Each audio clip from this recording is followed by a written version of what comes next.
লাচিত সেনাৰ নেতা শৃংখল চলিহাক আটক শিৱসাগৰ আৰক্ষীৰ বীৰ লাচিত সেনাই আজি বাহিৰ কৰিছিল এক জোৰ সমদল মুখ্যমন্ত্ৰীৰ বিৰোধিতাৰে বাহিৰ কৰিছিল এই জোৰ সমদল APSCৰ পৰা অসমীয়া ভাষা কৰ্তনক লৈ এই প্ৰতিবাদ কৰিছিল সংগঠনটোৱে শৃংখল চলিহাৰ লগতে কেইবাজনকো আটক কৰিছে আৰক্ষীয়ে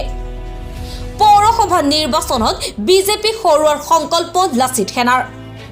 অসমৰ আজি এটা কেন্দ্ৰীয় কাৰ্যসূচী আছিল প্ৰত্যেক জিলা সদৰ আৰু মহকুমাত কাৰ্যসূচীটো হৈছে যে অসমীয়া ভাষাটো APSCৰ পৰা উঠাই দিয়াৰ প্ৰতিবাদত আমি এইটো কৈ আহ্বান জনাব লৈছিল যে চৰকাৰক যে অসমত অসমীয়া ভাষা লাগে অসমত অসমীয়া ভাষা লাগে বুলি এটা আন্দোলন কৰিবলৈ কি আমি পাৰমিশ্যন ল'ম নেকি অসমত অসমীয়া ভাষা চলিব লাগে আৰু সেই কথাটোকে আমি চৰকাৰক জনাব বিচাৰিছিলোঁ সংকল্প শিক্ষা যাত্ৰাৰ জোৰ সমদলৰ জৰিয়তে এতিয়া প্ৰশাসনে কৈছে আপোনালোকে এইটো গুৱাহাটীৰ পৰা কিবা আহিছে ইনষ্ট্ৰাকশ্যন আহিছে বোলে আমাক সমদল উলিয়াব নিদিয়ে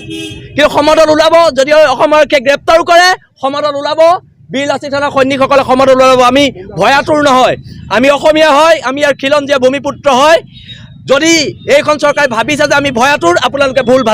ভুল ভাবিছে ইতিমধ্যে কালিৰ পৰা আমাৰ জিলাৰ সভাপতি সম্পাদকৰ ওপৰত প্ৰেছাৰ আমাৰ ওপৰত প্ৰেছাৰ বিভিন্ন মহকুমা সমিতিৰ সদস্যৰ ওপৰত প্ৰেছাৰ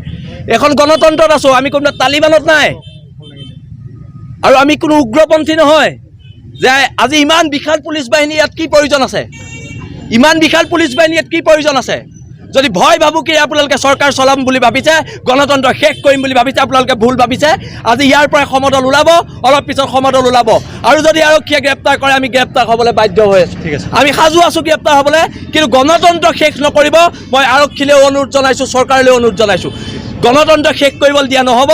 আমি ভাৰতীয় সংবিধানৰ ওচৰত দায়বদ্ধ সংবিধানক অৱমাননা কৰিব দিয়া নহ'ব শিৱসাগৰৰ পৰা বিশ্বজিৎ বৰাৰ report Assam green valley news